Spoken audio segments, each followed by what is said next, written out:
You are standing in a landscape that is both harsh and generous.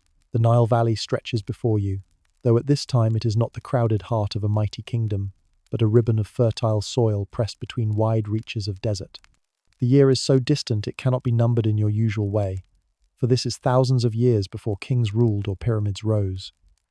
The people here do not yet build stone monuments or carve stories on temple walls. They live closer to the edge of survival, their lives measured in seasons and floods rather than dynasties and reigns. You walk with them through a world that is raw, uncertain, and utterly dependent on the moods of the earth. Each day begins not with the strike of a clock, but with the colors of the sky and the rhythm of the river. Families gather in small groups, rarely more than a few dozen.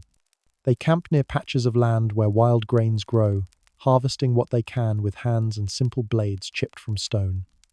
This is the world before farming is fully mastered. These people still follow the paths of animals, moving when food is scarce, staying when the land offers plenty. They are hunters, gatherers, and fishers, tied together by the endless need to eat, to drink, to keep their children alive for another day.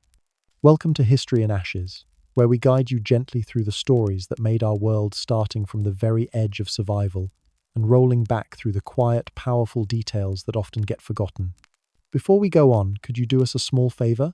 Slide down to the comments and tell us where you're watching from and what time it is there. We always love hearing how far this old history can travel. Also, if you enjoy stories that start with sinking ships and end with philosophers, empires, and the everyday mess of ancient life, maybe hit that subscribe button. Now, back to our story. The Nile itself is both savior and threat. Even now, you can see how the river shapes every choice. People come here because the water is steady, unlike the dry lands stretching endlessly on either side. They fish with nets made of woven fibers, pulling catfish and tilapia from the waters. They set traps in the marshes for birds, whose feathers later become ornaments for rituals you may never fully understand. They gather reeds not only to weave mats and baskets, but also to make shelters against the heat. Every strand of the river's gifts is used because nothing can be wasted. To survive, you must see opportunity in everything. And yet, survival is not only about food and shelter. These people are shaping something deeper. The first rhythms of culture. Around evening fires, you notice how stories pass between generations. The elders tell of floods greater than memory, of hunts where courage saved the group, of places where the spirits of ancestors linger. The details may not always be factual in the sense you know facts today, but they preserve wisdom. If a child remembers the tale of a dangerous bend in the river, that memory may keep them alive when they are grown. In this way, storytelling itself becomes a tool for survival, as vital as a spear or a basket. Consider the tools. A simple blade chipped from flint may appear dull to your eye, yet in the hands of a skilled maker, it is sharp enough to skin an animal or cut a stalk of grain. Bones are shaped into needles, into awls, into fish hooks. Every broken fragment is repurposed until nothing is left unused. To you, these objects may seem primitive, but here they are, achievements equal to the invention of machines in later centuries. Each tool represents hours of work, practice, and patience. Each is a small triumph against the indifference of nature. Life is fragile, and you feel it in every step. A child falls ill, and the group's mood shifts immediately. There are no medicines beyond herbs gathered from the marshes, no healers beyond the wisdom of those who have seen sickness before. If the child recovers, the group continues with relief. If not, the small community must carry the weight of loss, burying their dead with care even at this early stage of history. You may be surprised at the tenderness given to the dead. Graves are simple, shallow pits, yet bodies are placed with belongings, a bead necklace, a stone tool, a shell carried from far away.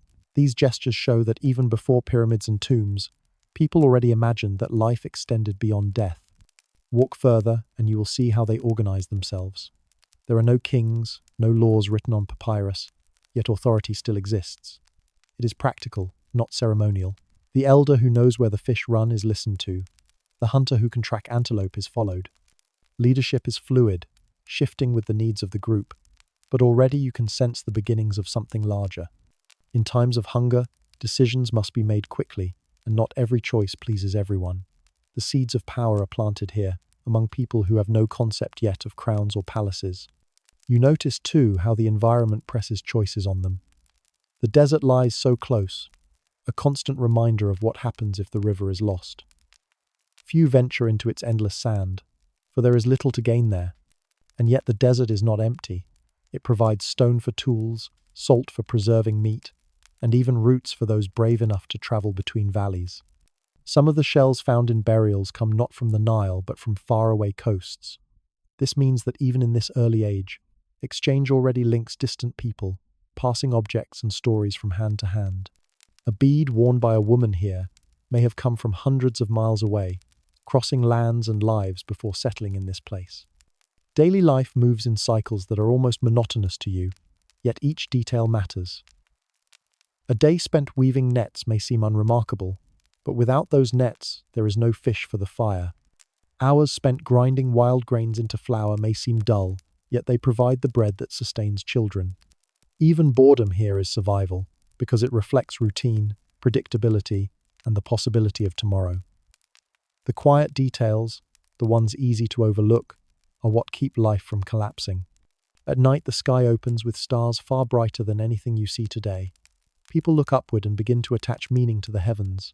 The regular rising and setting of stars may guide their movements along the valley. The moon, waxing and waning, may shape their sense of time. They may not yet measure years as you do, but already they are reading the sky as a calendar, one that will one day allow them to predict the floods and organize planting. Out of these observations will come some of the earliest systems of knowledge: astronomy, timekeeping, ritual. But for now, it is simply a matter of watching, remembering, and passing down. There is no grandeur here, no pharaoh's face carved into stone, no pyramid cutting the horizon. And yet, this is where the story of Egypt truly begins. Without these people, patiently gathering, fishing, and weaving, there could be no kingdom, no monuments, no dynasties. What seems small and dull is in fact the foundation of all that follows. You realize that history does not leap forward with sudden brilliance, but grows slowly, season by season, with people whose names you will never know. Now you stand with them as the river swells again, carrying silt and water onto the banks. You wonder what they think, watching the land change beneath their feet. Do they see the flood as kindness from the gods, or as a random act of nature? Do they worry that the water will not return next year, or that it will rise too high? These questions remain unanswered, but in them lies the fragile beginning of Egyptian history, a story written first not in stone, but in the daily struggle to endure. So I leave you with this thought. If the foundation of one of the greatest civilizations rested on these small, nearly invisible details of daily life, what might be the unnoticed foundations of our own time, the habits and routines that future generations will look back on as the seeds of their own history? You wait beside the Nile as the river swells. The air is thick with anticipation, for everything depends on this flood. Each year, the water arrives from rains far away, rains these people will never see but whose echoes shape their lives. Yet the flood is never the same twice. Some years the water rises gently, leaving behind rich black silt that can be planted with confidence. Other years it creeps too high, swallowing homes and drowning fields. At times it arrives weak, barely covering the soil, leaving harvests thin and bellies empty. To live here is to exist at the mercy of forces far beyond your control. The people have no written calendars yet, but they read the signs with careful eyes. The behavior of certain birds, the color of the water, the timing of stars rising above the horizon, all of these hint at what kind of flood is coming. No single sign is enough, but together they form a pattern that elders remember and pass down. This knowledge is survival, and it is shared across generations like a treasure. You can imagine families listening closely as an old voice explains that the water runs highest when a certain bright star appears at dawn, or that the fish swim differently when the flood will be weak. Whether these details are precise or not, they represent the first steps toward understanding nature systematically. When the river is kind, life expands. Fields bloom with barley and emmer wheat. Families gather along the banks to plant in rows, pressing seeds into the moist ground with wooden sticks. Women and children help as much as men, because no hand can be spared. Soon green shoots break the soil, promising bread and beer staples that will sustain both hunger and ritual. You may not think of beer as sacred, yet here it is more than drink. It is nourishment, safe water, and sometimes offering. Without it, life would feel incomplete. But what happens when the flood fails? Then survival means turning to other skills.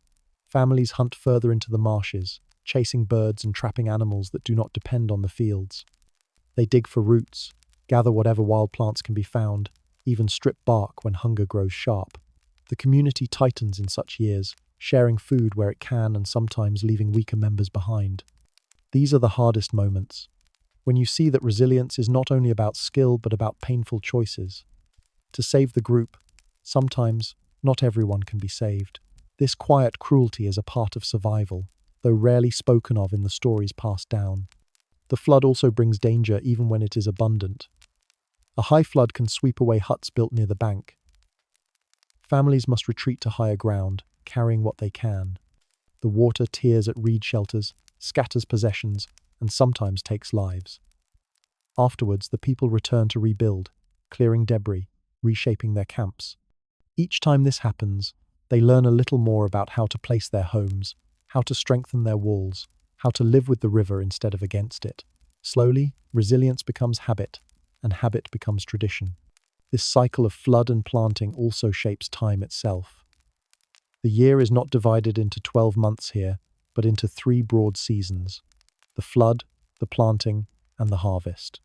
These rhythms guide every decision, from when to gather reeds to when to bury the dead. You can see how this pattern will one day become formalized into one of the most precise calendars of the ancient world. For now, it is simply memory and practice, but it holds the seed of something enduring. The unpredictability of the river teaches more than farming. It teaches cooperation. No single family can manage the flood alone. Ditches must be dug to channel the water, fields divided fairly, disputes settled before planting. If the community cannot agree, chaos follows, and hunger with it. Out of this necessity emerges a kind of order. Leaders rise not because they wear crowns, but because they can organize people to act together. A man who can guide the digging of irrigation channels is valued as much as the hunter who brings back game. Authority begins here, shaped by the river's demands. The river also shapes imagination. When water surges and retreats with such power, people begin to see divinity in it. They do not yet name gods as later Egyptians will, but already they sense the sacredness of the Nile. The flood is life, and therefore it must carry spirit. The silt left behind is fertility itself, and so it must be more than soil. In this way, the river is not only physical but spiritual, binding the people in both body and belief. Out of these early ideas will grow the complex religion of Egypt, with gods of water, earth, and sky. Daily labor reflects this deep connection. Children carry water in jars shaped from clay, their hands raw from the weight. Adults spend hours bending over fields, the sun pressing down, their skin darkened by years of exposure. In the evenings, families gather to eat flatbread baked over coals, fish roasted on sticks, and small handfuls of lentils or beans when available. Each bite carries the taste of the flood, for without the river, none of this food exists. Even hunger, when it comes, is understood in relation to the Nile's failure. The river is not simply a background to life, it is the measure of all things. And yet, despite the hardship, you notice resilience woven into every action. A broken net is repaired with patience, a lost field replanted with hope. Children laugh along the banks, chasing each other with muddy feet, their joy unshaken by the uncertainty of the future. These small moments remind you that survival is not only about endurance, but also about the will to keep finding meaning in daily life. If the flood destroys today, tomorrow still matters. If hunger bites this year, the next year might be better. Hope itself is a tool, as necessary as stone or wood. The flood also forces the people to look outward. When water is low, they may travel further to seek food or trade with neighboring groups. A shell from the Red Sea or a piece of obsidian from distant lands tells you that networks already exist, linking communities far beyond the Nile Valley. The flood does not confine them. It pushes them to connect, to exchange, to seek out what they cannot produce alone. Even in this early stage, the Nile is not only a river but a pathway, one that ties people together across distances. And so, year after year, the river shapes lives. Some seasons are gentle, others brutal, but always the cycle continues. You can almost hear the unspoken thought in their minds. Will the flood return next year? Will it bring enough? Will it take too much? These questions hang over every planting, every harvest, every story told at night. They may never be answered with certainty, but in asking them, the people of the Nile learn to live not in control of nature but in partnership with it. As you stand on the bank, watching the waters rise and fall, you realize that this uncertainty is not weakness. It is the force that drives adaptation, cooperation, and imagination. Without the unpredictable flood, the people would never have learned to organize, to share, to believe. The instability of the Nile is the foundation of Egyptian stability, a paradox that echoes through all of history. So let me leave you with this thought. If survival here depended on adapting to forces beyond human control, what in your own life today might play the role of the Nile, unpredictable, sometimes cruel, yet shaping the very patterns of how you live? You sit with a small group along the Nile, the air heavy with the scent of damp earth after the flood has begun to settle. Around you, the tools of daily life lie scattered. Blades of flint, rough yet sharp enough to slice through stalks of grain, grinding stones worn smooth from years of crushing seeds, pots whose clay surfaces still carry the marks of the maker's hands. These objects might appear ordinary, even dull, but they are the building blocks of a future you already know. Civilizations do not emerge from great monuments first. They emerge from tools and containers, from the careful work of human hands, finding ways to make survival a little less fragile. Flint is among the first materials shaped with skill here. The valley has few hard stones, but people know where to find deposits along the desert edges. They break nodules carefully, striking at precise angles to produce blades as thin and sharp as glass. The skill is not simple. It takes years of practice, and every failed strike teaches something. Children watch their elders at work, learning how to see inside a stone before it is touched, imagining the shape that can be released. A well-made blade is prized, passed down, sometimes even buried with the dead. It represents not only usefulness but knowledge, and knowledge is as valuable as food. Pottery begins as simple necessity. Clay is gathered from the banks of the Nile, molded by hand, and dried in the sun. At first, these are rough containers, just strong enough to hold water or grain. But slowly, techniques improve. Fires are built to harden the clay more fully. Surfaces are smoothed with stones, sometimes burnished until they shine faintly. Decoration appears almost accidentally, a mark left by a finger, a line pressed by a reed. Yet these small gestures grow into patterns, spirals, and waves that echo the movement of the river. To you, it is art. To them, it is memory, ritual, and identity. Pottery is more than storage. It allows surplus. Grain no longer has to be eaten immediately but can be kept for weeks or months. Beer can be brewed and stored. Water can be carried further from the river. Surplus changes everything. It allows groups to survive harder seasons, to support more children, to experiment with planting instead of constant foraging. A simple jar becomes the difference between uncertainty and continuity.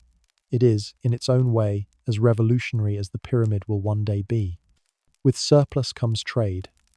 Families do not all make the same things, nor do they live near the same resources. One group has fine flint, another gathers shells from the Red Sea coast. Another finds malachite in the desert hills, grinding it into green pigment that later will be used for decoration and even for the painting of eyelids to shield against the glare of the sun. Slowly, objects move between hands, from group to group, along paths that stretch further than you might expect. The Nile itself becomes a silent road, carrying goods on reed boats that skim across calm waters. The evidence of this exchange is found in burials. A woman lies in the ground, her body curled as if asleep, and beside her rests a necklace of beads made from shells that do not exist anywhere near the Nile. A man is buried with a stone blade fashioned from obsidian, a volcanic glass that could only have come from lands far to the south or east. These are not chance finds. They are proof that networks already link distant communities, that ideas and materials travel far earlier than kingdoms or armies. Egypt, even before it becomes Egypt, is already connected to the wider world. But trade is not only about objects, it is about ideas. When a new kind of pot is seen, its style may be copied. When a stranger shows how to shape a blade differently, the technique spreads. Knowledge itself flows like the river, carried from one group to another, sometimes changed, sometimes preserved. This exchange is invisible to you at first, but over generations it shapes culture as surely as any king will. In the evenings, as the sun lowers and the air cools, people sit by their fires and shape clay or stone. The sound of grinding, scraping, tapping fills the night. It is repetitive, almost dull, but it builds the world piece by piece. You realize that much of history rests not on dramatic events but on such quiet persistence. 1,000 nights of shaping tools make possible a single leap in survival. 1,000 broken pots lead to one that lasts a lifetime. It is the patient accumulation of small acts that lays the ground for all else. Pottery also changes how people eat. Food can now be cooked differently, boiled or stewed, not only roasted over fire. This allows harder grains and plants to be made edible, expanding the diet. Soups and porridges appear, simple but nourishing, easy to share among many mouths. Meals become more communal, more regular, reinforcing the bonds of the group. Eating together is not only necessity but also identity. Who shares food belongs to the community. Who does not is outside it. This subtle boundary, drawn by pots and meals, will one day expand into larger social divisions. Decoration on pottery grows bolder with time. Spirals echoing water currents, zigzag lines like reeds, even crude images of animals begin to appear.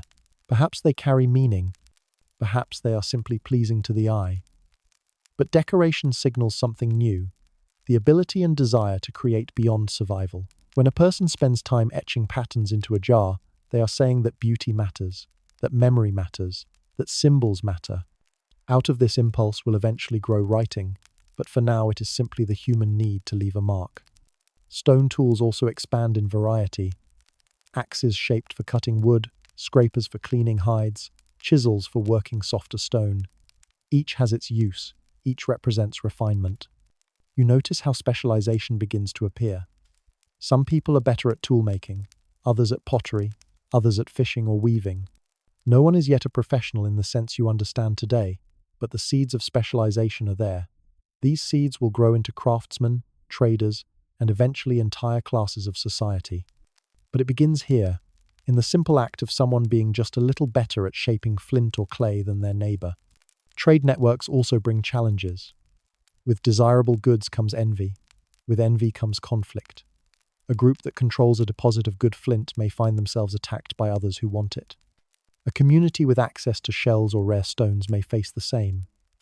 Violence is not constant, but it lurks in the background.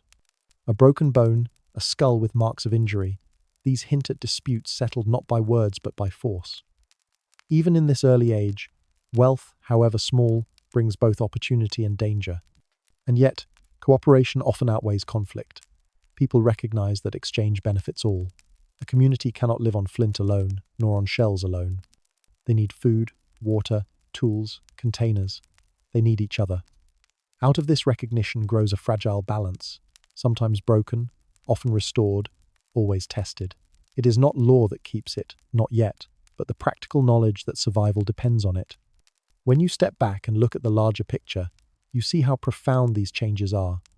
What begins as a chipped stone and a clay pot slowly reshapes everything.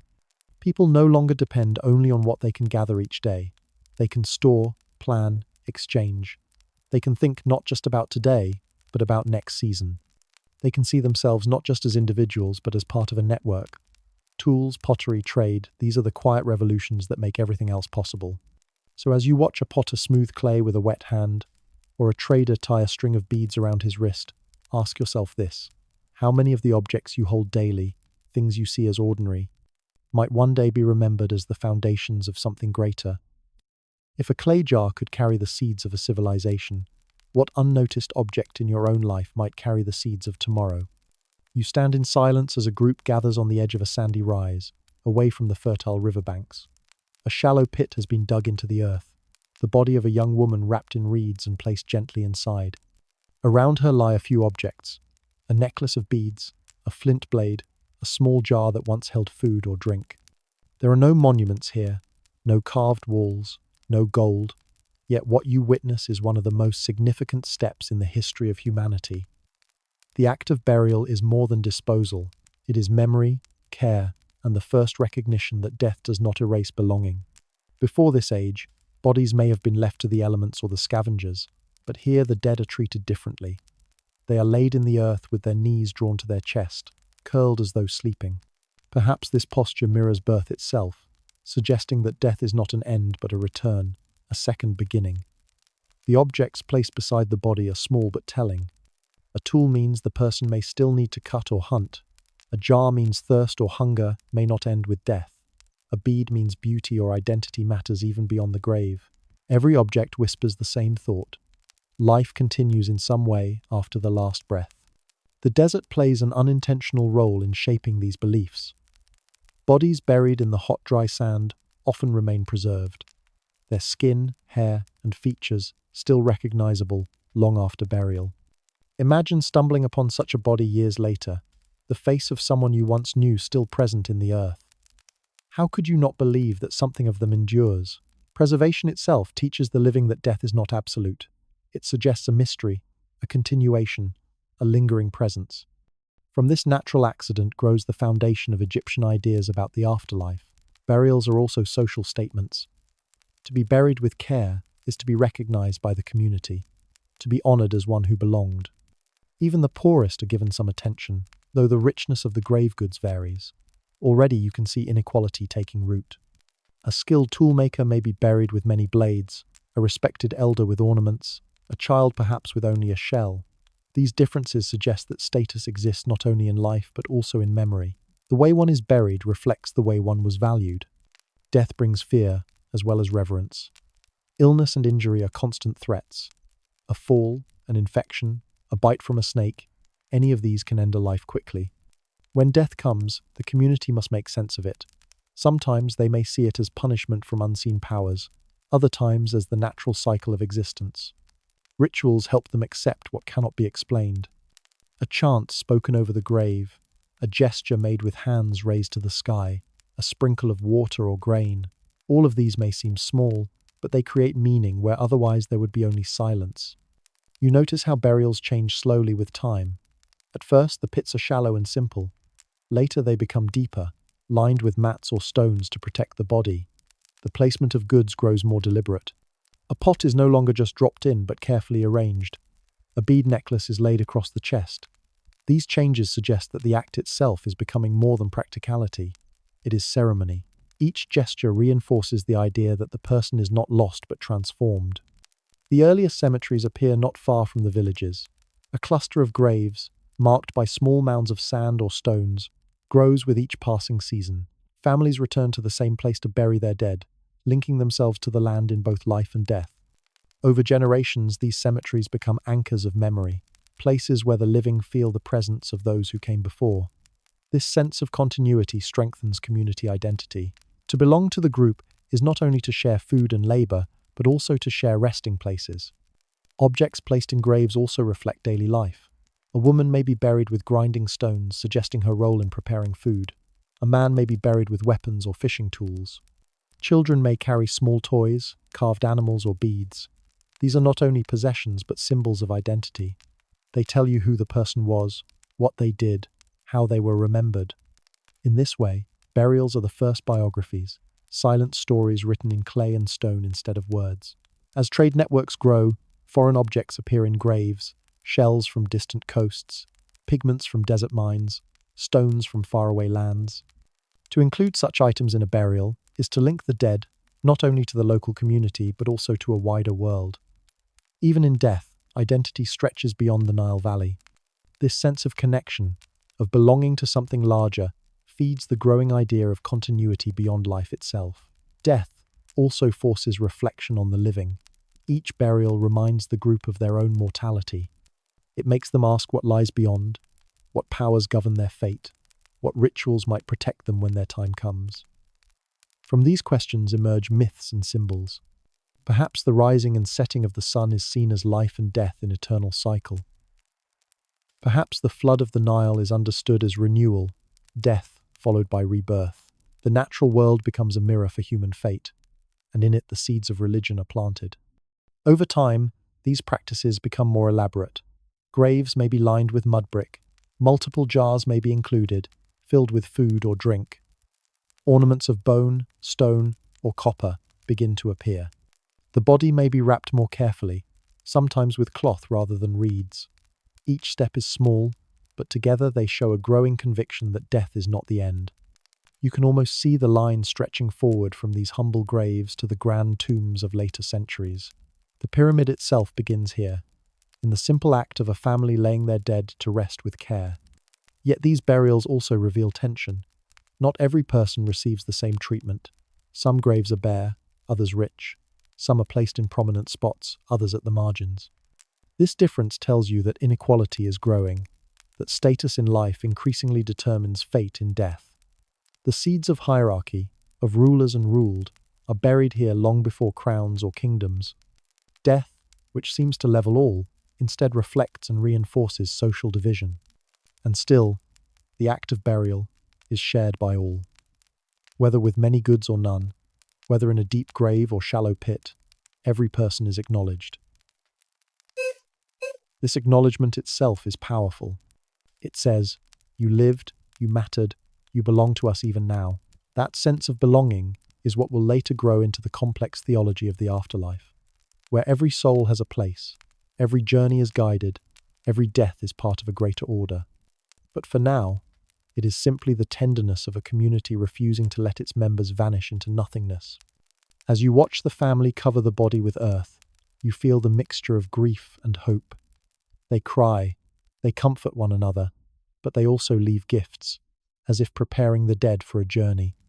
Perhaps they imagine a river in the next world, or fields that never dry, or ancestors waiting in the distance. They cannot know, but they believe, and in belief, they find strength. So let me leave you with this. If the very beginnings of one of history's greatest civilizations were shaped by the way its people treated the dead, what do our own practices of mourning and memory say about us today? Are they simply rituals of comfort, or are they the foundations of something far larger than we can yet see? Imagine sitting by a small fire along the Nile as the night deepens. Around you, families gather in circles, their voices rising and falling in quiet conversation. There are no written records of these moments, no carved inscriptions to tell us what they spoke about. Yet the evidence of how they lived remains clear in the bones, tools, and settlements they left behind. This is where you can glimpse the heart of early Egyptian life, not in kings or battles, but in the bonds of family and community that allowed survival in a fragile world. At the center of life is the family unit. Parents, children, and often grandparents live and work together. Elders carry memory where the best fishing spots lie, when the flood tends to rise, which plants heal and which poison. Their wisdom is as vital as food itself. Without their guidance, a younger generation could stumble blindly into mistakes that cost lives. You can almost see a grandmother showing a child how to weave reeds into a mat, or a grandfather explaining how to watch the stars to predict the flood. Knowledge is the inheritance, and it is given freely because the survival of the young ensures the survival of all. Children work from an early age. A boy may help his father cut wood or tend animals, while a girl may help her mother gather plants or grind grain. These roles are not rigid in the way later societies will enforce them. Necessity bends them. If a child is capable of fishing, he or she will fish. If one can carry water, they carry it. Play still exists, of course, and laughter often fills the evenings, but childhood is short. Responsibility comes quickly in a world where every hand matters. Men often take on tasks that require greater physical strength: hunting, fishing, building shelters. Women balance work in the fields with childcare, food preparation, and craft. But these are not isolated spheres. Women may fish, men may weave. The division is practical rather than absolute. Both men and women are crucial to survival, and both are respected for their contributions. Later, Egyptian society will formalize roles more sharply. But here, in these earliest communities, flexibility is a strength. Marriage is less ceremony than agreement. A man and woman form a partnership, their union recognized by the community through shared labor and children. Bonds are practical, rooted in survival, yet affection also plays its part. The presence of personal ornaments, beads, shells, painted pottery, suggests that people cared for more than mere necessity. They valued beauty, intimacy, and the bonds of companionship. To be alone in this world is dangerous. To belong is safety. Marriage and kinship provide that belonging. Beyond the family lies the wider group. A settlement may number only a few dozen people, yet it requires coordination. The fields must be planted at the right time. Nets must be cast where fish run strongest. Irrigation ditches must be cleared of silt after the flood. No individual can manage this alone. Cooperation is not optional, it is survival. If one family refuses to work, the whole group suffers. Out of this necessity grows an early sense of responsibility that extends beyond blood ties. Disputes inevitably arise over water, land, or goods. Without written laws or formal courts, resolution depends on negotiation, custom, and the authority of respected figures. Perhaps an elder speaks for fairness, or the group as a whole weighs in. Decisions are not always just, but they are binding, because the alternative is division, and division invites ruin. These small acts of conflict and resolution, repeated countless times, lay the groundwork for what will one day become legal systems and rulers with the power to enforce them. You notice how roles emerge in subtle ways. Some people become recognized as particularly skilled, a man who shapes flint better than anyone else, a woman whose pottery never cracks in the fire, a healer who knows which plants ease pain. Their status grows, not in wealth at first, but in respect and influence. When choices must be made, their voices carry more weight. Specialization is not yet formal, but it is the beginning of hierarchy, born out of talent and necessity. Community also provides safety. Wild animals roam the edges of the valley, lions, leopards, crocodiles. Alone, a person is vulnerable. Together, with spears and fire, a group can protect itself. In this sense, the community is not just a social unit but a shield. Belonging is not only about food and work, it is about survival against dangers too great for any one person to face. This is why exclusion, being cast out, is the harshest punishment. To lose the group is to lose life itself. Ritual plays a role in binding the group. Small ceremonies mark the seasons, the harvest, and perhaps even births and deaths. Music, clapping, and rhythmic chants accompany work or gatherings. These acts are not grand, but they matter deeply. They remind everyone that they are part of something larger than themselves, something that continues beyond any one life. Later, Egyptian religion will formalize gods and temples. But here, the spirit of community ritual already exists. In simple forms, a song sung together, a fire shared, a story retold. Daily cooperation also fosters generosity. A successful hunter may share meat, knowing that next time someone else will share grain or fish.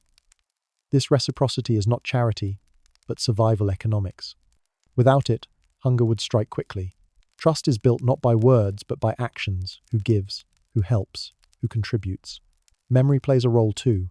A person known to withhold will be remembered, and that memory shapes future exchanges. Reputation becomes a kind of currency long before coin or measure. The community also teaches its children values: respect for elders, responsibility to family, cooperation with neighbors. These are passed, not through written instruction, but through example. A child sees their mother grind grain tirelessly, their father dig channels in the mud, their siblings fetch water until arms ache. In watching, they learn that to belong is to contribute. Laziness or selfishness is not just a flaw, it is a threat to the group. In this way, social responsibility becomes ingrained, not by choice, but by necessity. Even leisure has communal purpose.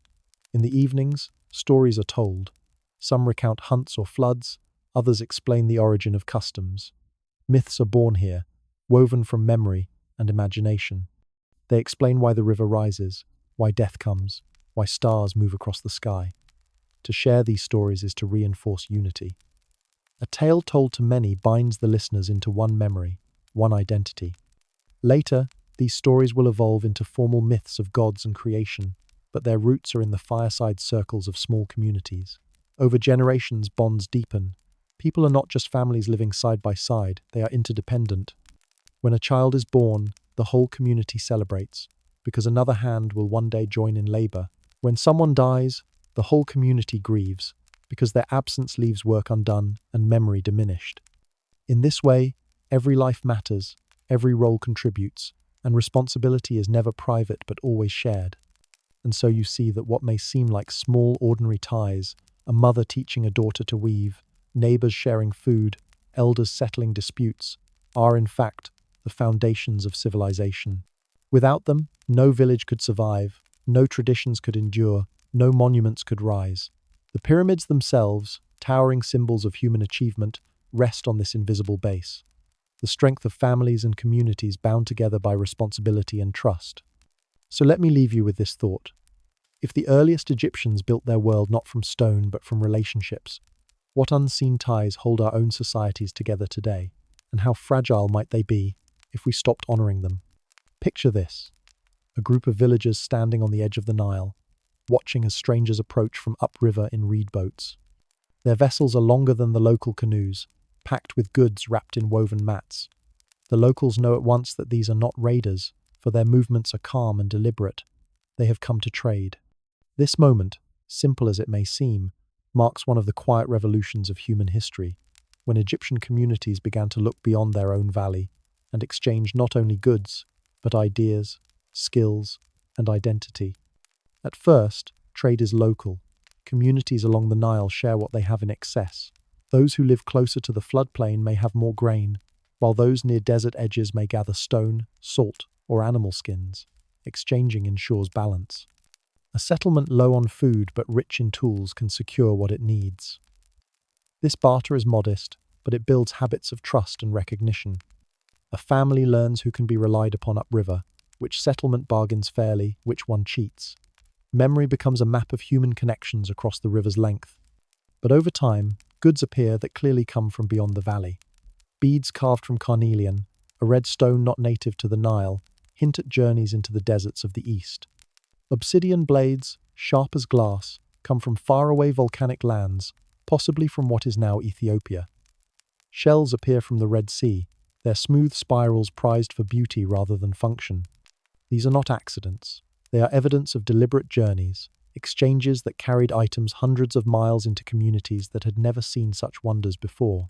To you, these objects may seem trivial: a shell, a shiny bead, a chunk of stone, but to the people of early Egypt, they were extraordinary. Imagine holding in your hand a stone harder and sharper than anything your village could shape, or wearing a bead of such unusual color that it seemed almost alive. These items carried prestige, proof that someone in the community had connections reaching beyond the horizon. They were not merely decorations, they were status, power, and symbols of belonging to something larger. Trade is not only about things, it is about knowledge. When people meet to exchange, they share stories. They describe other lands, their floods and animals, their foods and dangers. Ideas travel faster than goods, and in the Nile Valley, new techniques begin to appear: ways of grinding grain more efficiently, shaping pottery with new styles, weaving baskets in sturdier forms. These innovations spread not by invention alone, but by the silent movement of hands and words along the trade routes. A tool made in one place inspires a copy in another. The flow of goods carries the flow of ideas. Trade also reshapes social structure. Those who control exchange grow more influential. A man who can journey to the edge of the desert to bring back carnelian, or who knows the safe paths to the Red Sea, commands respect. He is trusted with wealth, relied upon for rare goods. Over time, leaders may emerge not through strength alone, but through their role as connectors. These early traders, moving between settlements, are the ancestors of merchants, diplomats, and rulers. Their authority rests not in brute force, but in the invisible web of exchange they control. With trade comes the first hints of inequality. In a community where everyone grows food and makes tools, wealth is shared almost evenly.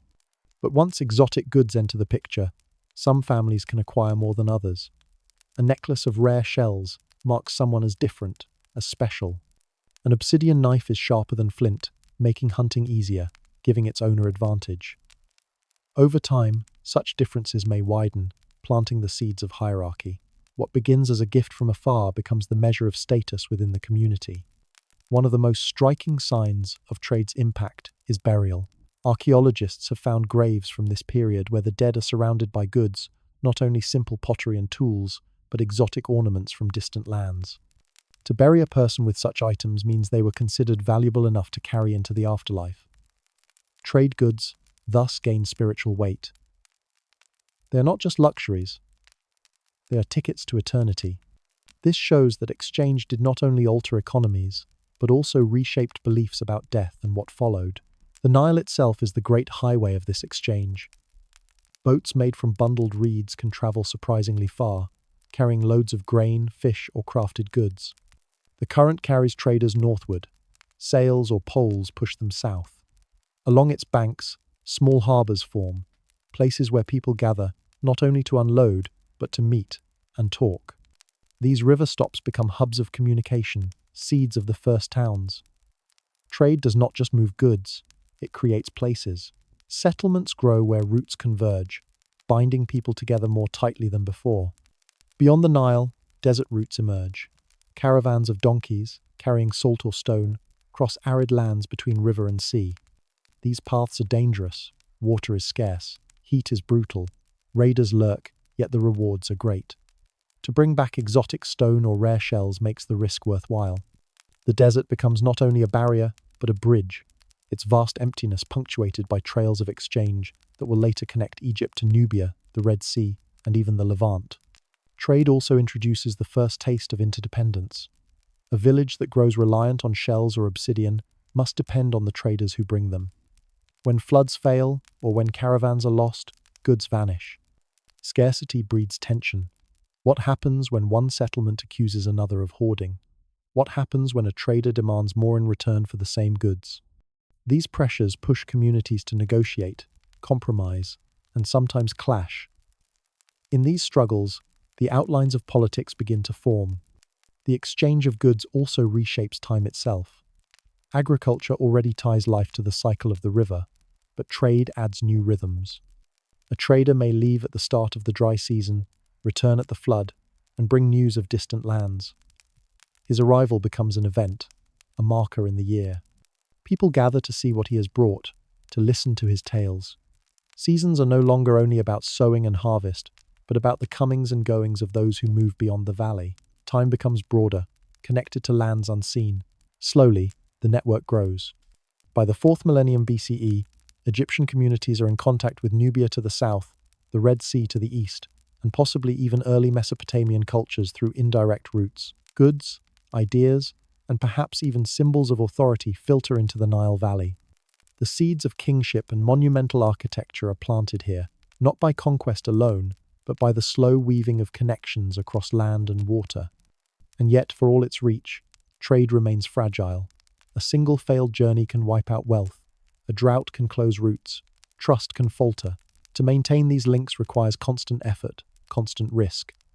Those who undertake it live on the edge of danger and opportunity. Their courage, their willingness to cross desert and water, expands not only their own lives, but the horizons of the entire culture. Without them, Egypt might have remained a chain of isolated villages. With them, it becomes a civilization in the making.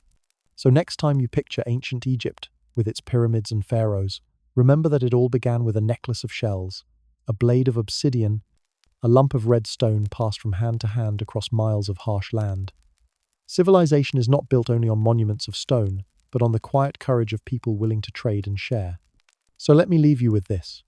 When we think of early trade, we imagine goods, beads, shells, stones. But what if the most important thing exchanged was not material at all, but the trust between strangers? How much of our own world still depends on that same invisible bond? Imagine night falling on the Nile Valley in those early centuries. The sky above is not dimmed by lamps or smoke. It is vast, sharp, and endless. Stars scatter across it in patterns so bright that they almost appear to move. The people gathered around small fires look upward, just as you would, and wonder, why does the sun disappear each evening? Where does it travel before returning? What makes the flood rise and fall, year after year, as if answering to some hidden command? Out of these questions, slowly and almost silently, religion is born. For the earliest Egyptians, the sacred is not distant or abstract. It is woven into the earth beneath their feet, and the river that sustains them. The Nile, flooding each year, becomes not just water but life itself. Its cycles are regular, yet mysterious. When it rises too little, famine threatens. When it rises too much, homes are washed away. Dependence breeds reverence. The river is no mere stream. It is a force beyond human control, and therefore it demands respect. Rituals begin simply. A handful of grain tossed into the river, an offering of fish laid on the bank, a whispered word before planting seeds. These acts are not yet the formal ceremonies we later imagine. They are practical gestures, attempts to persuade the unseen powers that govern water and growth. Religion at this stage is not about worship for its own sake, but about survival. You give because you need, and you believe because the world around you demands explanation. Burial practices, too, reveal this rising sense of the sacred. Even before pyramids or mummies, bodies are laid in shallow graves, often curled in fetal position, as if prepared for rebirth. They are sometimes placed with food, tools, or ornaments, not luxuries of the living, but provisions for a journey beyond. To bury someone with goods is to say that life continues, that death is not an end but a passage. This idea, simple and profound, becomes the backbone of Egyptian religion for millennia, that the soul endures, and that preparation for eternity is as important as life itself. The desert plays its role as well. To the east, the sun rises each morning, bringing warmth and renewal. To the west, it sets, disappearing into the barren sands. East becomes the land of beginnings, west, the realm of endings. Graves appear on the west bank of the Nile, symbolizing that the dead travel with the sun into darkness. Orientation itself becomes sacred. The placement of bodies, the direction of homes, even the angle of paths reflects the cosmic order observed in the daily journey of light. Animals also step into the spiritual world. Crocodiles lurk in the Nile, their jaws swift and deadly. Hippopotamuses, massive and aggressive, overturn boats. Cattle, essential for ploughing and food, provide not just sustenance, but a sense of wealth. Each animal is both feared and revered, its power undeniable. In time, these creatures inspire symbols and deities: crocodiles linked to water and danger, cattle to fertility and strength, falcons soaring above as messengers between earth and sky. At this early stage, though, they are not yet gods with names. They are simply powers, forces of life embodied in flesh and bone. Firelight stories pass from elders to children, tales of the first ancestors, of spirits that guard the flood, of beings who control the sky. These are not yet written myths, but oral traditions that shape how people see their place in the world. A child listening by the river learns not only practical lessons about planting or fishing, but also lessons of respect for the land, for the dead, for the unseen. Storytelling becomes a vessel of belief, carrying fragments of truth across generations. As settlements grow larger, so too do rituals. A village may gather together for a seasonal feast, sharing food after the harvest, and offering thanks to the unseen forces that made it possible. Leaders or elders may take on the role of mediators, speaking the words of prayer, directing offerings, keeping memory of what pleases the spirits. In this way, religion begins to bind communities. It provides common ground, a shared rhythm that makes sense of floods and famines, life and death. Archaeological traces confirm these shifts. In certain graves from this period, bodies are surrounded by richer goods, including exotic items brought through trade. This suggests that some individuals were seen not only as important in life, but as possessing a special status in death, perhaps closer to the divine.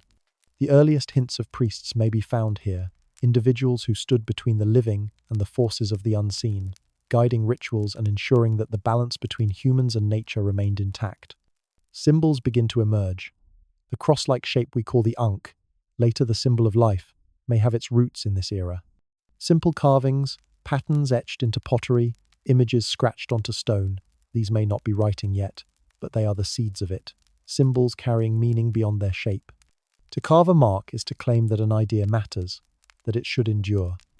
Religion and writing grow together, each reinforcing the other, each an attempt to fix meaning in a world that shifts with every flood. Consider how this growing sense of the sacred affects daily behavior. A farmer rising at dawn may pause to greet the sun, not as a ball of fire, but as a force that chooses whether crops will grow. A mother bearing a child may place a small pot of food beside the body, not out of habit, but out of hope that her child will not hunger in the next world.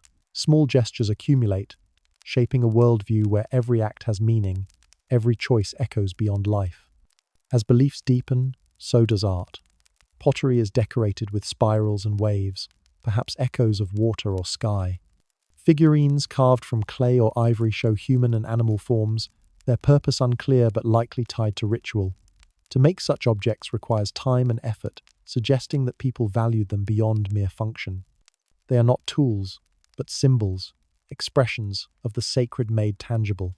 Religion also begins to influence power. Leaders, once chosen for strength or skill, now gain authority through their supposed closeness to the divine. To lead a ritual is to hold sway over belief, and to claim knowledge of the unseen is to command respect. In this way, spiritual authority becomes political authority. The roots of kingship, so central to later Egypt, are planted in these humble beginnings, when the sacred and the social first entwined. Yet belief is never uniform. Different communities interpret the sacred in different ways. One village may revere the crocodile, another the falcon, another the setting sun. Over time, these varied traditions will merge, conflict, and reshape one another, eventually forming the pantheon of gods we recognize. But in this early period, diversity is the rule. Each settlement crafts its own relationship to the unseen, its own answers to the eternal questions of life, death, and renewal. This is perhaps the most important legacy of these beginnings. The sense that the world is more than what is visible, that beneath every cycle of nature lies intention. Without this belief, there would be no pyramids, no mummies, no hieroglyphs etched into stone. All of it begins with the humble act of tossing grain into the river, of whispering thanks at dawn, of laying a bead beside the body of a loved one. So, when you picture those first villagers by the Nile, do not imagine silence or emptiness. Imagine songs at planting, chants at burial, whispered prayers over the sick. Imagine children listening wide-eyed to tales of spirits and floods. Imagine a world where every sound of wind, every cry of animal, every shift of water is a message from something greater. That is where Egyptian religion begins, not in temples of stone, but in the hearts of ordinary people watching the river rise and fall. And so I leave you with this thought. When the first Egyptians buried their dead with food, did they truly believe the soul would eat, or were they simply unable to imagine their loved ones without it? Was it faith, or was it love, that built the first steps of religion? Picture a settlement by the Nile a few thousand years before the pyramids rise. It is little more than a cluster of huts made from reeds and mud brick, but it hums with life. Children chase one another along the riverbank. Farmers tend to their plots. Hunters return with fish and fowl. Yet beneath the surface of this ordinary scene lies a quiet transformation. No longer are these people living as scattered families. Something larger is taking shape: authority. In the earliest days, leadership is simple. The strongest or most skilled among the group takes on a guiding role. Perhaps it is a man who knows how to predict the flood, or a woman who has skill in healing, or a hunter whose courage inspires others. But as villages expand, survival depends less on individual ability and more on coordination. One person must organize the digging of canals, another must decide when to plant, another must settle disputes when fields overlap. Authority begins to shift from skill to position. The Nile demands this. Its floods are both generous and dangerous. To tame them, people build channels and dikes, storing water for dry months. This work requires cooperation, and cooperation requires direction.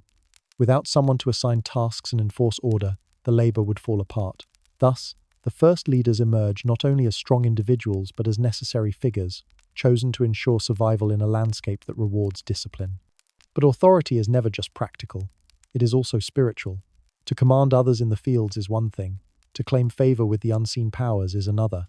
Slowly, leaders begin to present themselves not just as organizers but as mediators between people and the divine. If the harvest is good, they claim credit. If the floods are kind, they are praised. If disaster strikes, whispers rise. Perhaps the leader has lost the favor of the spirits. In this way, leadership takes on a sacred weight. To rule is not only to direct labor, but to carry the burden of cosmic balance. Evidence of this shift lies in burial practices. In certain sites, graves of leaders are larger, richer, filled with objects that speak not only of wealth but of honor. Jewelry, weapons, exotic goods from far away, these suggest that some individuals were remembered as more than ordinary. Death itself becomes a stage for authority, the final mark of status in life. Here, the seeds of kingship are sown. Trade plays a role as well. As villages grow, they seek goods beyond their reach: obsidian for blades, copper for tools, exotic shells, and stones for ornament. To manage this, leaders emerge as negotiators, sending emissaries or traveling themselves to distant communities. Trade strengthens authority by tying wealth to leadership. The one who controls exchange controls not only goods but prestige. In time, wealth and power become inseparable. Conflict, too, sharpens the need for structure. When resources are scarce or borders disputed, fights break out between groups. At first, these may be small skirmishes, but as villages grow, so too do rivalries. Leaders become war chiefs as much as organizers, guiding not only plows but spears. A strong leader can protect a village. A weak one can doom it. Authority now rests on two pillars: the ability to feed and the ability to defend. Gradually, villages cluster into larger communities. The scattered huts grow into towns, their economies tied to the rhythm of the river. In these towns, leaders claim not only power but legitimacy. They present themselves as chosen by the gods, guardians of the sacred order. Rituals reinforce this claim. A leader may preside over festivals, pour the first libation into the Nile, or oversee burial ceremonies. Authority becomes theatrical, wrapped in symbols that remind people not only of who commands them, but of why obedience is necessary. Archaeological remains from this period reveal hints of hierarchy. In some settlements, houses vary in size and quality. Some graves hold not just tools but ornaments of status. There are signs of division between ordinary people and those set apart by wealth or ritual.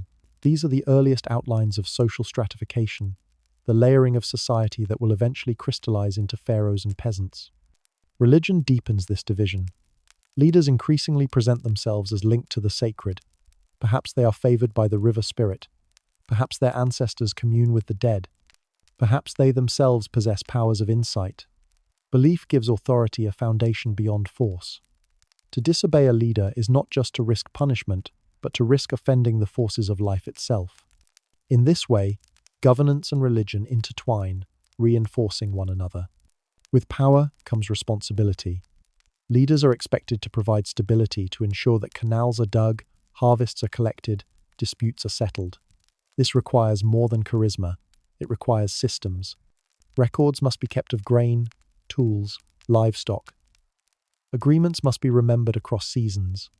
Slowly, simple marks and symbols evolve into proto-writing, not yet full hieroglyphs, but the beginning of keeping order on clay and stone. Authority fuels writing, just as writing fuels authority. Picture this moment. A farmer delivers his share of grain. A leader's steward marks it with a symbol, carving into a shard of pottery. That mark is not art, nor story, but record. It ensures that the grain is accounted for, that the leader's storehouse grows, that obligations are remembered. Out of this dull and practical act, one of humanity's greatest inventions emerges. Writing is born not out of poetry, but out of administration. Authority also reshapes time. The cycle of planting and harvest must be measured. Floods must be predicted. Leaders encourage the careful observation of stars and seasons. Calendars begin to take form, not as abstract science, but as tools of governance. The rising of Sirius, the brightest star, comes to signal the flood. Observing it becomes a matter of state, for it allows leaders to command labor with precision. Time itself becomes political, tied to the authority of those who measure it. Communities expand further. Rival leaders clash, sometimes through trade, sometimes through war. The strong absorb the weak, forming larger territories. Authority grows not just in depth but in breadth, covering more people, more land, more resources. These early chiefdoms foreshadow the kingdoms of Upper and Lower Egypt. Though unity is still centuries away, the path is slow, shaped by countless negotiations, conflicts, and alliances. Yet power is fragile. A flood that fails, a raid that succeeds, a harvest that withers, each can weaken authority. Leaders must constantly renew their legitimacy, reminding their people of their role, not only as organizers but as guardians of balance. Rituals expand, feasts grow larger, symbols more elaborate. The seeds of royal ideology, the idea that a single figure embodies order itself, are beginning to sprout. But one question remains unanswered. For those first leaders, was power truly about serving the people, or was it already about serving themselves?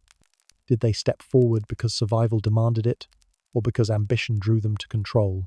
In the quiet spaces between canals and fields, did ordinary farmers ever wonder if their labor fed not the gods but the pride of a man who claimed to speak for them? Imagine for a moment the Nile, not as a single ribbon of life, but as a series of beads strung along its length. Each bead is a community, small but vibrant, surviving through its own rhythms of planting, fishing, and building. For generations, these beads exist separately, their leaders managing local disputes, organizing harvests, and conducting rituals. Yet as centuries pass, threads begin to bind them together. What was once isolated slowly becomes part of a greater fabric. The geography itself encourages this merging. The Nile is long and narrow, bordered by deserts on either side. Unlike regions with open plains or dense forests, here communities cannot spread endlessly outward. They are funneled along the riverbanks, their lives tied to the same current of water. To the north lies the delta, a maze of waterways and fertile marshes. To the south stretch narrow valleys, the river hemmed in by cliffs of limestone and sandstone. Geography shapes identity. Northerners grow in broad fields, southerners in slender strips. Out of this difference, two distinct regions will slowly emerge. Lower Egypt in the north and Upper Egypt in the south. Trade binds these regions together before conquest does. Boats glide along the river, carrying grain, pottery, fish, and crafted goods. Some are simple rafts of reeds, others sturdier vessels of planks. The current flows north, the wind often blows south, making travel in both directions possible. The river becomes not a boundary but a highway. Through it, ideas, goods, and stories travel from settlement to settlement. Over time, similarities in pottery, burial customs, and tools appear up and down the river, evidence that no community is entirely alone. Yet trade also brings rivalry. Control of certain stretches of river, of fertile patches of land, or of valuable resources like copper and stone creates tension. Communities that once ignored one another now compete. Leaders discover that survival depends not only on feeding their own people, but on defending their land from others. Fortifications appear, mud brick walls, wooden palisades, guarded storage rooms. Violence, once sporadic, becomes organized. Authority grows sharper, backed not only by ritual but by arms. Archaeology reveals this process in the remains of weapons found in graves. Stone mace heads, polished and carved, are buried with leaders, symbols not just of hunting but of warfare. Some of these mace heads are ornate, covered in images of men and animals, suggesting they carried symbolic weight. To wield a mace is to claim strength, to embody power. In time, these symbols will pass from village chiefs to kings, but their roots lie here, in the struggles of small communities. At the same time, culture spreads. Pottery styles once unique to certain regions begin to appear elsewhere, a sign that ideas and identities are blending. Decorative motifs of boats, animals, and abstract patterns travel up and down the Nile. Even in death, similarities emerge. Graves that once reflected purely local customs now share common features. Slowly, a shared Egyptian identity is taking shape, though still divided by geography into upper and lower realms. Religion plays a role in this unification. Certain gods and spirits gain influence beyond their local communities. The falcon, for example, appears in southern iconography, soaring above as a symbol of protection and authority. The cobra, coiled and ready to strike, becomes linked to the fertile delta. These creatures are not yet part of the elaborate pantheon of later Egypt, but already they hint at a merging of local beliefs into symbols that will one day represent entire kingdoms. Leadership itself changes. In earlier centuries, chiefs may have ruled a village or two. Now, ambitious leaders gather multiple settlements under their control. Through conquest, alliance, or trade, they expand their influence, building small chiefdoms. Each of these rulers seeks not only to control land, but to display their dominance. Monumental tombs appear, larger than before, filled with goods that demonstrate wealth and reach. Exotic items from Nubia to the south, from the deserts to the east, and from the Mediterranean to the north flow into these graves. Authority now stretches beyond the horizon of one's own fields. Still, unity is far off. The river is long, and many leaders vie for power. Clashes between Upper and Lower Egypt intensify. To the south, strong chiefs arise in the fertile valleys of Upper Egypt, where narrow geography fosters close control over resources. To the north, the sprawling delta fosters a different kind of rule, looser but broader, connected to trade routes across the Mediterranean. These two worlds begin to define themselves in opposition, each claiming legitimacy, each seeking to expand.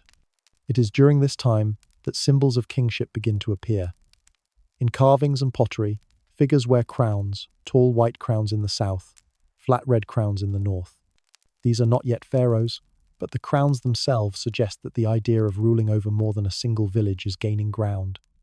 Power is no longer local, it is territorial. It demands recognition, ceremony, and symbols.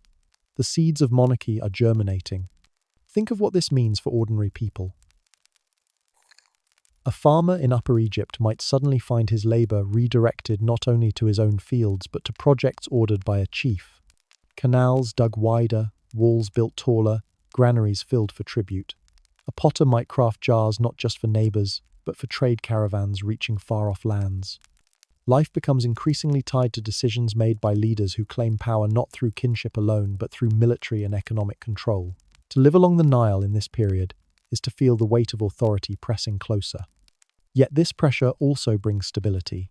Larger chiefdoms mean greater defense, more reliable trade, and stronger systems of irrigation. For those willing to obey, life may even improve. The delicate balance of power between local independence and broader unity becomes the defining tension of this era. One cannot ignore the role of memory. Oral traditions, stories of past chiefs, tales of battles won and lost, these become part of the cultural glue binding people together. A leader does not just rule, he is remembered, his deeds told and retold, giving shape to the identity of his people. In this way, history itself becomes a tool of unification. What was once a collection of separate stories becomes the shared past of Upper and Lower Egypt. By the end of this period, two distinct political spheres stand opposite one another, each with its own rulers, symbols, and systems. Unity has not yet been achieved, but the idea of Egypt as more than a string of villages has taken root. Authority has grown larger than family, larger than tribe. The river now carries not only goods and people, but the ambition of kings.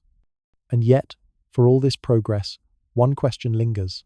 When two great regions face one another across the Nile, each with its own power, its own gods, its own sense of destiny, how will they choose to resolve their rivalry? Will it be through trade, through alliance, or through war? Picture the Nile Valley now not as peaceful clusters of villages, but as two powerful regions, each with its own identity, rhythm, and ambition. To the south, Upper Egypt stretches along narrow riverbanks, hemmed by cliffs and desert. The chiefs here are strong, disciplined, and determined to control every bend of the Nile within their reach. To the north, Lower Egypt spreads across the delta, broad, fertile, and crisscrossed with countless waterways. Authority in the delta is looser, reliant on trade and alliances more than force. These two worlds, so different in geography and governance, are on a collision course. You can almost see the tension in the people themselves. Farmers in Upper Egypt work long, narrow plots, watching the river rise carefully each year, guided by chiefs who claim knowledge of the floods. In the delta, farmers tend wide, marshy fields, navigating canals that twist unpredictably, relying on cooperative efforts among neighboring villages. Each side develops its own customs, tools, and symbols of power. From afar, one might not guess that they share the same river, let alone the same language. Yet the Nile ties them together inexorably, carrying news, goods, and travelers north and south. Trade and wealth exacerbate rivalry. Delta settlements control access to the Mediterranean and the resources that flow through it. Copper, shells, perhaps even early tin. Upper Egyptian chiefs, meanwhile, control the narrower channels upstream, giving them dominance over grain, stone, and timber. Competition becomes unavoidable. Who commands the Nile commands life itself. This is not mere commerce, it is survival. Each region watches the other, assessing strengths, alliances, and weaknesses, preparing for a moment when ambition turns to action. Conflict at first is small and episodic. Raids are launched to seize goods or assert dominance. Early weapons, polished stone knives, clubs, and maces are wielded not only as tools but as symbols of authority. Archaeologists find graves from this period containing such weapons, often exquisitely decorated, suggesting that these leaders wielded not only physical force but prestige. The power to strike becomes inseparable from the power to command respect. Yet the rivalry is also deeply symbolic. Upper Egypt develops the white crown, a tall conical emblem of authority, while Lower Egypt begins using a red, flat crown. These symbols are not mere adornment, they communicate legitimacy and identity. A chief wearing the white crown speaks for the desert-bound river valleys, A red crown proclaims authority over the fertile delta. The crowns themselves are the first signs that leadership is evolving from local control to territorial claims. To wear one is to claim more than a village. It is to claim destiny. Religion intertwines with politics. Each region emphasizes different gods and symbols. The falcon soars in the south, representing protection, authority, and the connection between earth and sky. In the north, serpents coil along marshes, guarding the delta's wealth and fertility. Leaders use these symbols to reinforce their power.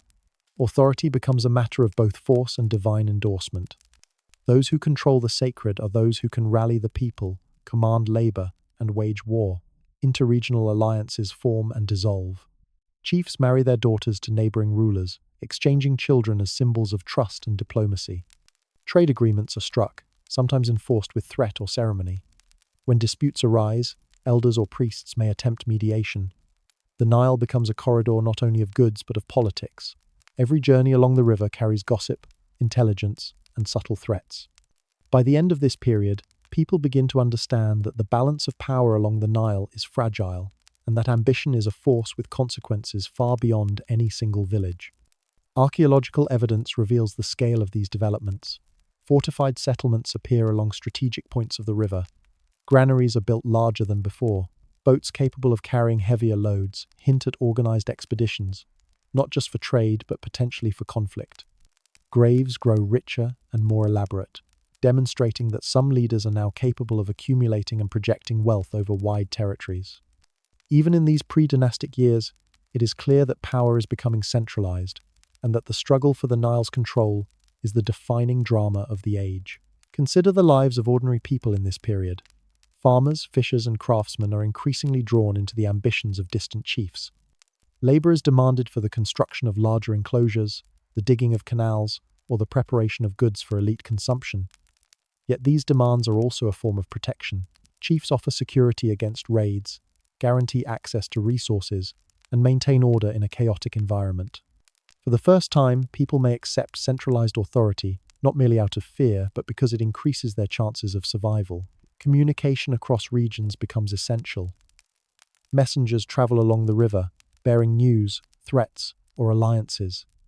Oral traditions and symbolic markers, simple carvings or painted pottery, transmit not just information but identity. When one chief sees a motif or emblem from another region, he recognizes the presence and authority of that rival. Symbols are not decoration, they are diplomacy, warning, and assertion all at once. The Nile is a lifeline, a highway, and a stage for politics. In Upper Egypt, strong chiefs begin consolidating power over smaller settlements, creating proto-states. These leaders claim legitimacy through both military might and sacred authority, presenting themselves as favored by gods of the river and sky.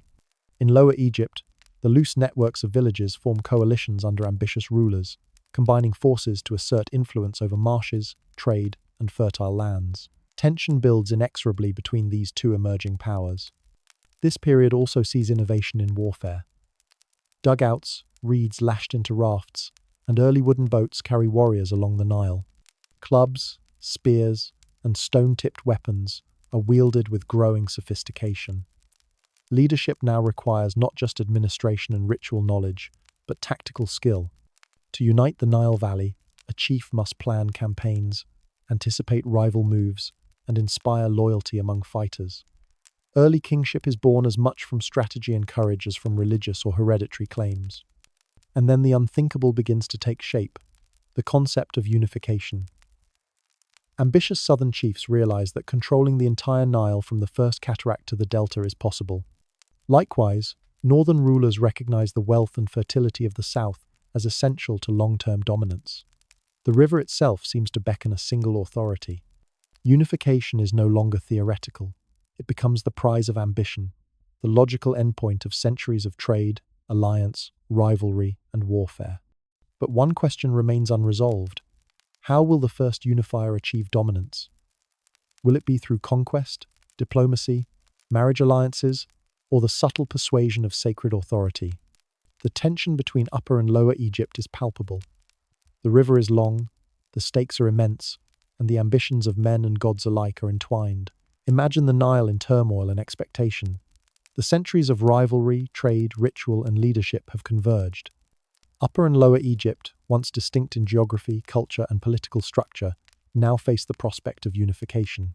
The first great southern chief, often remembered as a figure known only through fragmentary inscriptions and oral memory, begins to assert authority beyond his valley. His campaigns are methodical. He moves along the Nile, absorbing smaller chiefdoms into his control, forming alliances, and demonstrating both force and sacred legitimacy. Trade becomes an instrument of power. Control over grain, stone, and exotic goods enables the southern ruler to reward allies and punish dissenters.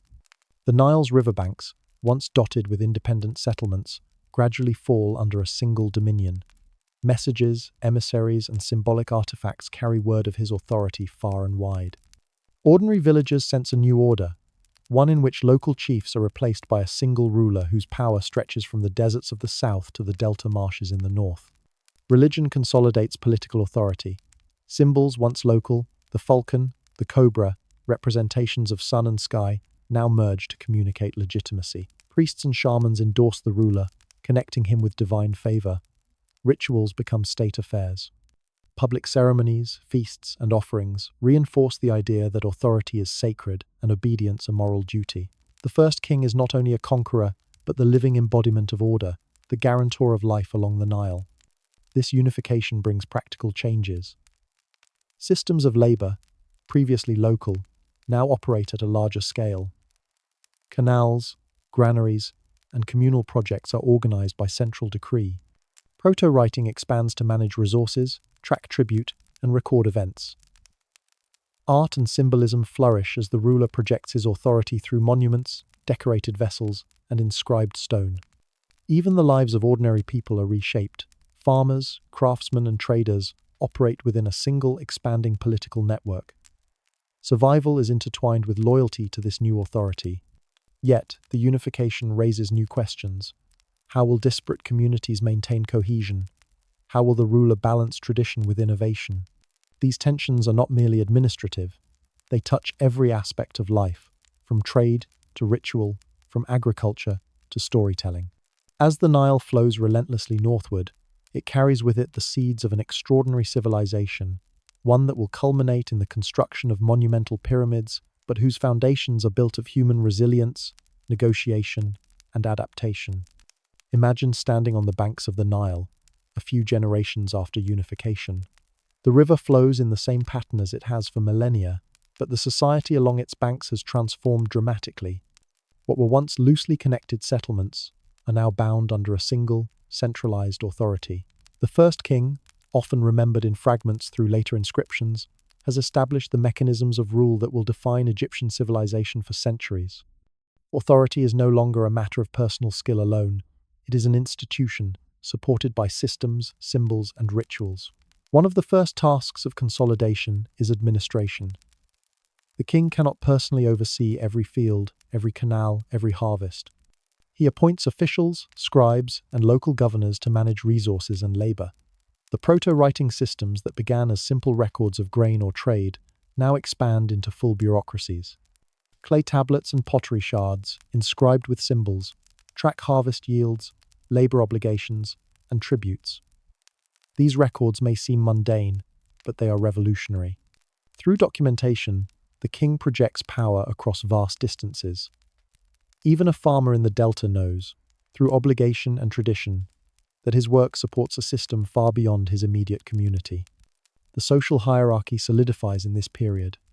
At the top is the king, the living symbol of order, followed by high-ranking officials, priests, and military leaders. Below them are the skilled craftsmen, farmers, and laborers whose work sustains the economy and the state. Labor is increasingly organized into large projects: canals dug to control floods, warehouses built to store grain for the dry season, roads constructed to facilitate trade and military movement. Ordinary lives are structured by these projects. A single farmer may see his days dictated not just by planting and harvesting, but by the needs of the kingdom. Labor and loyalty intertwine. Survival depends on cooperation with authority. Religion becomes inseparable from governance. The king is not simply a political leader. He is the guarantor of cosmic order. Symbols, rituals, and sacred narratives reinforce his authority. Priests administer rites, ensure the observance of festivals, and maintain temples that serve both spiritual and administrative functions. Temples are not merely places of worship, they are economic centers, storing surplus, overseeing craft production, and coordinating labor. The sacred and secular merge, as the health of the Nile, the productivity of the land, and the well-being of the population are all framed as reflections of the king's favor with the divine. The codification of beliefs extends to death and burial. Elaborate tombs begin to appear, larger and more permanent than earlier graves. Bodies are carefully prepared, sometimes with early forms of mummification, and accompanied by goods meant to sustain the deceased in the afterlife. Burial practices reinforce hierarchy. Wealth and status determine the size and decoration of tombs. Ordinary people are buried simply, often in communal areas, but the principle is the same. Life continues beyond death, and proper preparation ensures survival of the soul. These customs are not only spiritual, they are social, cementing the distinction between classes and highlighting the importance of ritual observance. Craftsmanship and art flourish under centralized authority. Skilled artisans are employed by the state to create pottery, jewelry, and tools, often decorated with symbols of power or spiritual significance. Even everyday objects carry meaning.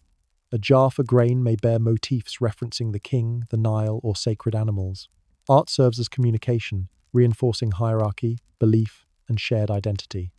It also ensures continuity, as designs and techniques are passed down through generations, creating a visual language that unites diverse communities under one cultural umbrella. Military organization is refined during this period. The king's authority depends not only on administration, but on the ability to defend the realm and enforce control. Warriors are trained and equipped, and naval forces patrol the Nile to protect trade and supply routes.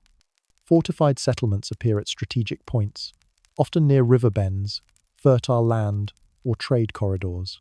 Weapons, including clubs, spears, and bows, are distributed with precision, and leaders develop strategies to project power beyond their immediate vicinity. The integration of military, religious, and administrative authority marks the emergence of early statehood. Trade remains a cornerstone of stability.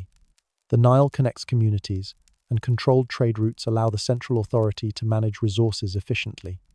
Goods flow in both directions: copper from the eastern deserts, stone from quarries upstream, fish and grain from local production, and luxury items like shells and rare minerals from more distant lands. Trade is not only economic but political, reinforcing alliances and signaling power. A single shipment of exotic goods can enhance a chief's prestige or secure loyalty across regions. The state's ability to organize and protect trade networks ensures both wealth and cohesion. Education begins to emerge as a tool of authority. Scribes are trained in the proto-writing system, responsible for maintaining records and facilitating administration. They are the bridge between the abstract concept of governance and its practical execution. Literacy is rare and elite, but crucial. It allows the state to function across time and space, and it ensures that laws, rituals, and economic transactions are preserved. A scribe may spend years learning to record grain, labor, or tax obligations, yet their work underpins the functioning of the kingdom itself. The Nile itself continues to shape society. Its annual floods dictate the rhythm of agriculture, labor, and ritual. Officials and priests carefully observe its rise and fall, ensuring that canals, dikes, and reservoirs are managed to prevent famine or disaster. These mundane tasks are framed as sacred duty, reinforcing the perception that authority, order, and the natural world are intertwined. People understand that their survival is tied to both human organization and divine favor, and that the king embodies the balance between the two. Communities, now integrated into a larger state, experience both benefit and constraint. Security improves, trade flourishes, and large projects are possible, yet autonomy diminishes. Village elders who once guided their neighbors are now subordinate to appointed governors or priests. Labor obligations increase, often for projects distant from the worker's own home. Daily life is more predictable and secure, but it is also more structured, more regulated. Freedom and stability coexist in tension, mediated by the power of the king. The consolidation of authority also drives technological and architectural innovation. Mud brick structures become larger, more permanent, and more complex. Irrigation systems expand, allowing cultivation of previously marginal land. Early ceremonial centers arise, combining administration, ritual, and craft production. These developments demonstrate that large-scale coordination, rooted in centralized authority, can transform both the landscape and society itself. Ordinary lives are altered in small ways: the layout of villages, the tools used in farming, the timing of work. Yet these changes accumulate to create profound societal transformation. Even storytelling and memory are transformed. The deeds of the king, the outcomes of battles, the success of harvests, and the favor of gods are recounted publicly, ensuring that ordinary people absorb a shared history and ideology. Oral traditions merge with written records, creating a layered understanding of time and authority. By participating in these narratives, communities internalize hierarchy, religious practice, and loyalty. The story of Egypt itself begins to be told in a coherent, unified voice. Yet despite these achievements, challenges remain. Local customs persist, and not every village or region immediately conforms to centralized authority. Environmental pressures, such as unpredictable floods or droughts, test the systems of administration. Rebellions, though rare, remind the king and his officials that authority is both earned and maintained. The balance between coercion and cooperation, between ritual legitimacy and practical governance, is fragile and must be continually managed. By the end of this period, the stage is set for monumental ambition. The state is sufficiently organized, wealthy, and ideologically unified to attempt projects previously unimaginable. Structures of labor, belief, and governance are in place.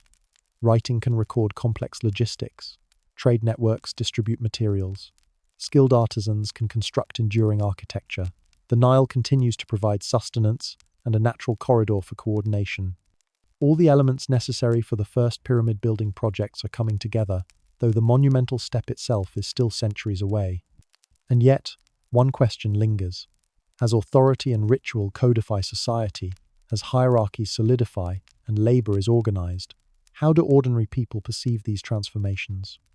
Do they see only the demands of the king, or do they recognize the new possibilities for security, stability, and cultural identity?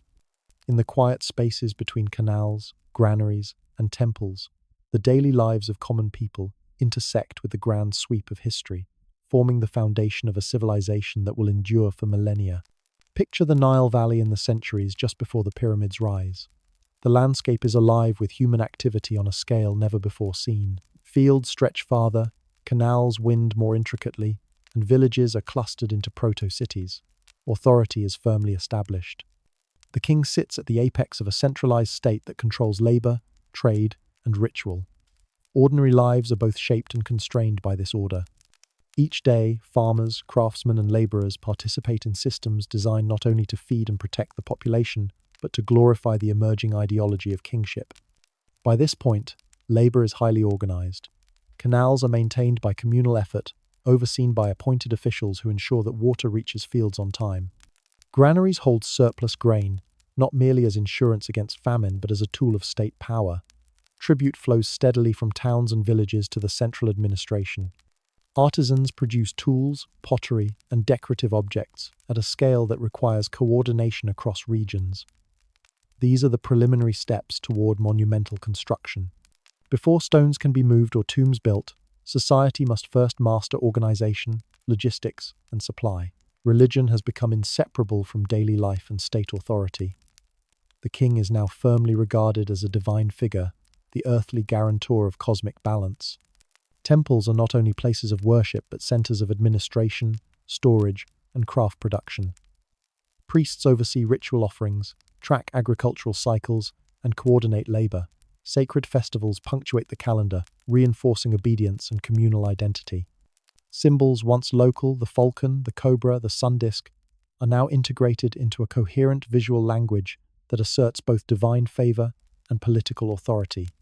Ordinary people participate in these rituals, aware that their work, their offerings, and even their daily routines are connected to the maintenance of cosmic order. This period sees refinement in burial practices and the understanding of the afterlife. Elaborate tombs are built for kings and elite officials, often accompanied by inscribed objects, ceremonial items, and personal belongings intended for the journey beyond death. Early forms of mummification emerge, reflecting both religious belief and the desire to preserve the body for eternity. These developments are not only spiritual, they are political. The construction of tombs demonstrates wealth, power, and organizational ability. They also serve as tangible reminders to the population of the king's authority and divine connection. Art and craftsmanship flourish in ways that are directly tied to the emerging ideology. Objects are adorned with motifs that reinforce kingship, divine favor, and social hierarchy. Pottery, jewelry, and tools are standardized across regions, signaling the unifying influence of centralized authority. The king's image begins to appear in symbolic form, often depicted as a falcon or a figure commanding order over land and people. Ordinary artisans contribute to this culture, their skills honed by state demand, and their work forming the visual foundation of what will become iconic Egyptian art. Military organization is also perfected in preparation for the assertion of authority beyond established borders. Warriors are trained and equipped not only to defend but to project power. The king's control over the Nile allows rapid mobilization of troops via boats and rafts. Fortifications protect strategic locations, while patrols secure trade routes. The combination of military, religious, and bureaucratic authority creates a state capable of large-scale projects, coordinated labor, and protection of both people and resources. Trade continues to be a lifeline of the state. Goods move up and down the Nile: stone for construction, timber for boats, metals for tools and weapons, luxury items for the elite. Trade routes extend beyond the Nile to deserts, the Mediterranean, and Nubia. The ability to control, protect, and organize trade is a critical component of centralized authority. It ensures the availability of materials needed for monumental construction, while simultaneously projecting the king's influence far beyond the riverbanks. Education and literacy remain elite, but increasingly essential. Scribes trained in the proto-writing systems maintain records of labor, tribute, trade, and ritual. Their work allows the state to function across time and space, connecting distant villages to the central authority. Writing evolves not only as a practical tool but as a symbol of power. Those who can record, calculate, and communicate become essential to the functioning of the kingdom. Ordinary people experience the benefits and constraints of this system. Their contributions are documented, their obligations enforced, and their labor coordinated in ways that make large-scale projects possible. By this era, the Nile itself is managed with remarkable sophistication. Canals, dikes, and reservoirs are expanded and maintained, controlling the floods and distributing water with precision. Officials and priests carefully observe the river's behavior, using both practical knowledge and ritual to ensure stability. Agriculture thrives on the coordination of human labor and natural cycles. People learn to measure time carefully, using the rising of stars, seasonal changes, and river levels to plan planting, harvesting, and labor deployment. The integration of observation, ritual, and authority exemplifies the precision and complexity of the emerging state. Social cohesion is reinforced through ritual, labor, and shared belief. The king's authority is absolute, yet legitimacy is constantly demonstrated through both performance and administration.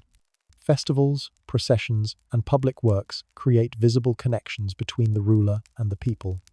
Ordinary citizens, while subordinate, experience tangible benefits: protection, access to resources, and participation in communal projects that link their daily work to the larger success of the kingdom. In this way, authority becomes a framework for survival, prosperity, and identity. As the state matures, monumental ambition becomes possible. With centralized labor, secured trade, advanced administration, and religious sanction, the construction of large-scale architectural projects is no longer a dream. Quarrying stone, transporting it along the Nile, and assembling it into enduring structures require the combined efforts of thousands. The society's mastery of logistics, labor, and craft production sets the stage for the first pyramids. These projects will not only serve as tombs but as symbols of divine authority, political unity, and the capacity of the state to transform both landscape and human life.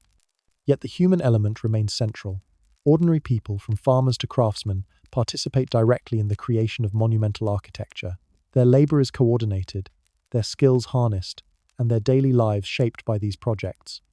In contributing to the construction of massive tombs and temples, they participate in a cultural and political experiment that will define Egyptian civilization for millennia.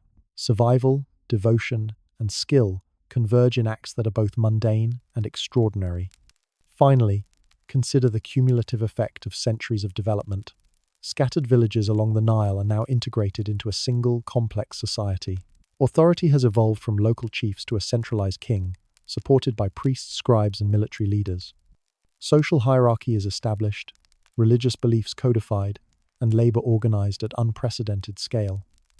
Trade, agriculture, and ritual are interdependent. Every aspect of daily life, from planting crops to crafting tools, is connected to the stability and ideology of the state. The story ends, for now, just as it reaches the brink of one of humanity's greatest achievements, the construction of the pyramids. Everything preceding this moment, rivalry, unification, administration, ritual, trade, and labor organization, converges to make such monuments possible. The Nile has shaped society. Society has mastered the Nile. Ordinary people, leaders, and priests alike contribute to a civilization poised to reach heights of architectural, cultural, and religious sophistication that will endure for millennia.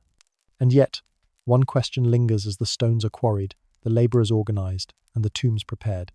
Will the human ambition that drives these monumental works serve only the memory of kings, or will it leave a legacy that endures in the shared identity, resilience, and ingenuity of the people themselves?